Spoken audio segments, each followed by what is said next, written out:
మంత్రులేమో చాలా బిజీ ఉన్నారు. జిల్లాలో 3 మంత్రులు ఉన్నారు. ఒకరిపైన ఒకరు పై చేయి సాధించడం కోసం వాళ్ళు బిజీగా ఉన్నారు. నాది నడవాలంటే నాది నడవాలి అని 3 మంత్రులు ఒకరి మీద ఒకరు పై చేయి సాధించడానికి ప్రయత్నం చేస్తున్నారు. ప్రజల సమస్యలు మాత్రం గాలికి వదిలేసింది. ప్రజా సమస్యల్ని మాత్రం పట్టించుకున్నటువంటి పరిస్థితి లేదు. అదేవిధంగా ఈరోజు వరి ధాన్యం విషయంలో సన్నాలకు బోనస్ అన్నారు. మొదలేమో అన్ని పంటలకు బోనస్ అన్నారు, తర్వాత వడ్లకు బోనస్ అన్నారు, నడిమిట్లకు పోయినాక సన్నాలకే బోనస్ అన్నారు. అది కూడా తుస్సుమన్నది. ఇవాళ ఖమ్మం జిల్లాలో దాదాపు 4 లక్షల మెట్రిక్ టన్నుల సన్న రకం వడ్లు బండాయి. ఖమ్మంలోనే సన్నాలు బాగా బండుతాయి. 4 లక్షల మెట్రిక్ టన్నుల సన్నాలు బండితే ఇప్పటిదాకా ఖమ్మం జిల్లాలో కొన్నది కేవలం 19,000 మెట్రిక్ టన్నులు మాత్రమే. ఒక్క రైతు కన్నా బోనస్ వచ్చిందా అని నేను అడుగుతున్నా. ఖమ్మం జిల్లాలో ఈ మంత్రుల్ని అడుగుతా ఉన్నా, ఖమ్మంలో ఇయ్యాలటి వరకు ఒక్క రైతు కన్నా బోనస్ ఇచ్చిండ్రా? 500 ఇస్తే ఆ రైతు పేరేందో చెప్పండి. 4 లక్షల మెట్రిక్ టన్నుల సన్నాలు బండితే ఇప్పటికే 2 లక్షల మెట్రిక్ టన్నులు దళార్లకు అమ్ముకున్నారు, ప్రైవేట్లు అమ్ముకున్నారు, నష్టం జరిగింది. మీరు కొన్నది 19,000 మెట్రిక్ టన్నులు, దాంట్లో ఒక్క రైతుకు కూడా ఇయ్యాలటి వరకు బోనస్ రాలేదు. అంటే మీరంతా కూడా దగా చేస్తున్నారు. మీకు మీ సొంత కార్యక్రమాల్లో బిజీ ఉన్నారు తప్ప రైతుల కష్టాన్ని మీరు పట్టించుకోవడం లేదు.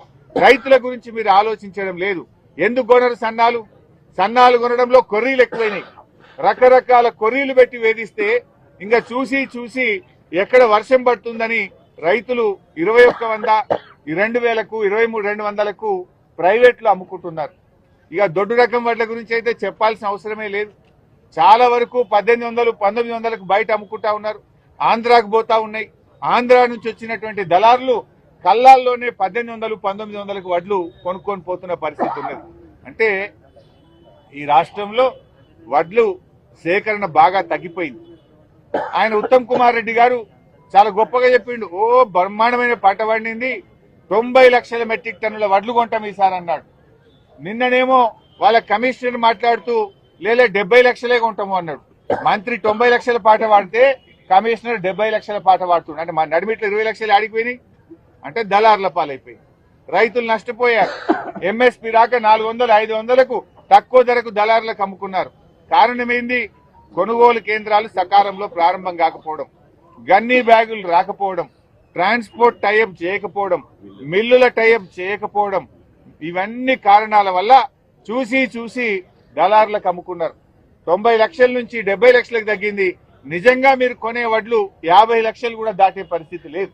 అంటే సగానికి సగం ధాన్యం దళారుల పాలైపోయి రైతులు నష్టపోతా ఉన్నారు. ఏ విషయంలో మీరు రైతులకు మేలు చేశారు? వరి ధాన్యం కొనకపోతే మిర్చి ధర 23,000 నుంచి 13,000కు పడిపాయే. పత్తి ధర 10,000, 11,000 నుంచి 6,500కు పడిపాయే. ఒకవైపు ధరలు పడిపోతున్నాయి, ఒకవైపు బోనస్ రావడం లేదు. కనీసం మద్దతు ధరను కూడా అమలు చేయడంలో ఈ రాష్ట్ర కేంద్ర ప్రభుత్వాలు విఫలమైనవి.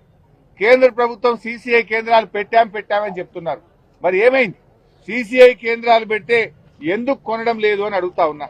ఈ జిల్లా రిపోర్ట్ తీసుకుంటే సీసీఐలో కొన్నది తక్కువ, మార్కెట్లో వ్యాపారులు కొన్నది ఎక్కువ. సీసీఐ కేంద్రాల్లో 7,000 మెట్రిక్ టన్నులు కొంటే మార్కెట్లో దాదాపు 15,000 మెట్రిక్ టన్నులు కొన్నారు. అంటే జిల్లా మొత్తం కలిపి. అంటే దీన్ని బట్టి సీసీఐ తక్కువ కొన్నది, వ్యాపారులు ఎక్కువ కొన్నారు. సీసీఐ కొంటే మద్దతు ధర వస్తుంది, వ్యాపారులు కొంటే 1000 రూపాయలు తక్కువ ధర వస్తున్నది. ఆ సీసీఐ కూడా కొన్నది, ఈ వ్యాపారులు కొన్నదే సీసీఐ కొంటుంది తప్ప రైతుల దగ్గర కొంటలేరు. రైతులు సీసీఐ కేంద్రానికి తీసుకపోతే కొర్రీలు పెడతా ఉన్నారు. వివిధ కారణాలు చెప్పి, తేమ శాతం చెప్పి, కలర్ మారిందని చెప్పి రైతుల్ని తిప్పి పంపుతా ఉన్నారు. అర్ధరాత్రి పూట చీకట్లో మరి వ్యాపారులు తీసుకుపోయినటువంటి పత్తిని కొని మేము పత్తి కొన్నామంటున్నారు. నష్టపోతున్నటువంటిది రైతు. ఎందుకు ప్రభుత్వం పట్టించుకోవడం లేదు? వీటిని ఎందుకు రివ్యూ చేయడం లేదు? ముఖ్యమంత్రి గారు ఆయనకు ఒక్కరోజు తీరిక లేదు. ఈ మధ్య ఆయన రివ్యూ మీటింగ్ పెట్టి మందు అమ్ముతలేదని తెగ బాధపడిపోతుంది. మద్యం అమ్ముతలేదట. రాష్ట్రంలో మద్యం అమ్మకాలు తగ్గిపోయాయి అని ఆయన రివ్యూ మీటింగ్ పెట్టి ఏ జిల్లాల్లో మద్యం తక్కువ అమ్మింది, ఏ తాలూకాలో మందు తక్కువ అమ్మిందో ఆ సిఐలకు, ఎక్సైజ్ సూపరింటెండెంట్లకు మెమోలు ఇచ్చాడు.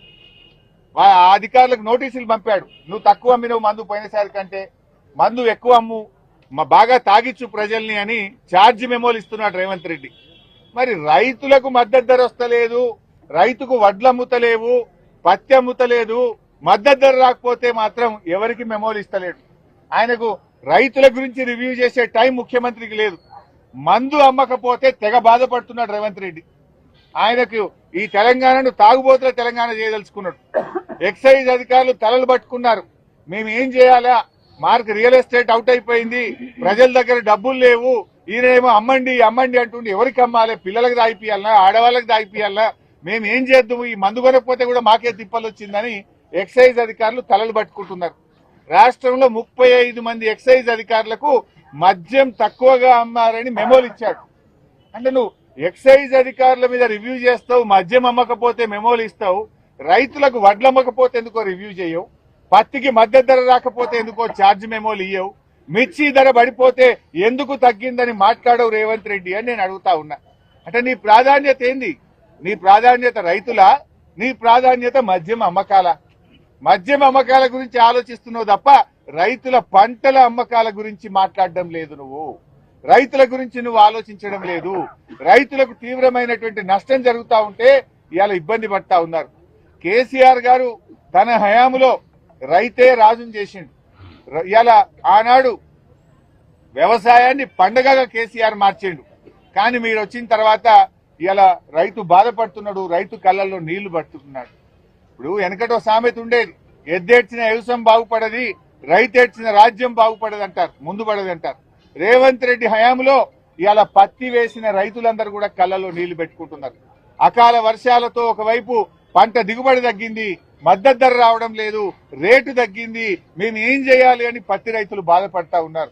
నిజంగా నీకు రైతుల మీద ప్రేమ ఉంటే నీ కాంగ్రెస్ మేనిఫెస్టోలో పెట్టినట్టు వెంటనే రైతులకు అన్ని పంటలకు చెప్పిన 10 రకాల పంటలకు 500 బోనస్ ఇవ్వాలని బీఆర్ఎస్ పార్టీ డిమాండ్ చేస్తా ఉంది. అదేవిధంగా ఖమ్మం మార్కెట్ లో సిసిఐ సెంటర్ కూడా పెట్టి ఇక్కడనే 7,521 రూపాయల మద్దతు ధరకు ఇక్కడే కొనాలని కూడా బీఆర్ఎస్ పార్టీ డిమాండ్ చేస్తా ఉంది. అన్ని మార్కెట్లకు మీరు అధికారులను పెట్టి రైతుల దగ్గర పండిందే తక్కువ, ఆ పండిన పంట 7,521 రూపాయలకు పత్తి కొనుగోలు చేయాలని చెప్పి కూడా బీఆర్ఎస్ పార్టీ డిమాండ్ చేస్తుంది.